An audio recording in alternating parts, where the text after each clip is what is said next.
companies plateau. And looking from a Web 1 era, Web 2 to the precipice of Web 3. And the dominance hierarchy in business always rolls every 20 years, in particular when you look at the Fortune 100 list. Other than Walmart, I think it's there to stay.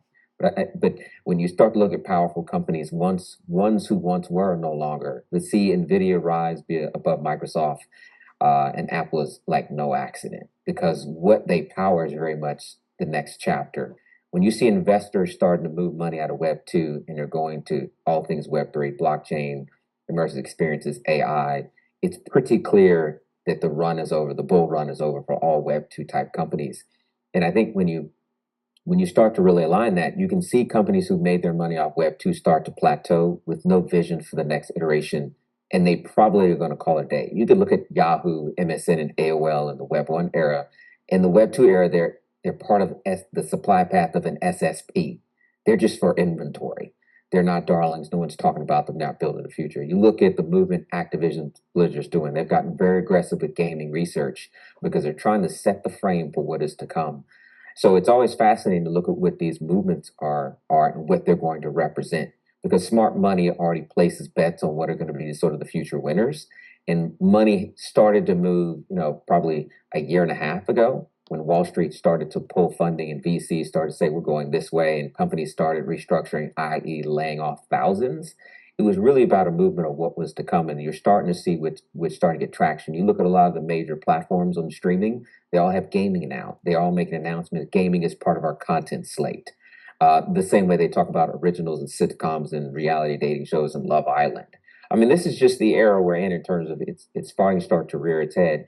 But I think there's a tremendous amount of promise in terms of where the future is going to be going. And look, I think people are acknowledging the younger generation from Alpha to Z to Millennials are rewriting the rules of engagement, and they live a world in one continuous live stream, most of which is digitally speaking, and a good portion of it is immersive. I think the other thing is when you look at this war of attention, those who garner the most attention tend to get to spoil the riches of dominance. And that attention comes in different ways. It's physical presence, real estate, or in this conversation, it's the immersive experiences, which I'm locked in for an hour to 2 hours to longer. You're starting to see gaming conferences pop up across the globe. So we're gonna get beyond sort of this little lockbox that it was in, and you're starting to see Hollywood have to take on game-esque like elements into movie studios and production. So the worlds are starting to merge. So you can see that some people are betting and being a part of this new dominance hierarchy, not losing their position or staying in their sort of top ranking.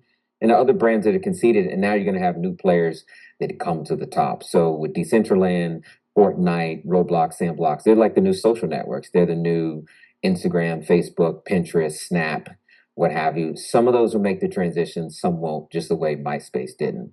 So I think it'd be interesting to see what this roll-up starts to look like. But brands need to take note that the infrastructure is moving. And if brands want to still be a part of the attention stack to have influence and power and make the same outcomes, they're going to have to start moving their entire framework to new measures and forms and spaces of attention, because that is where they'll have to meet the future consumer, who at this point is about 50% of many of the company's profit models.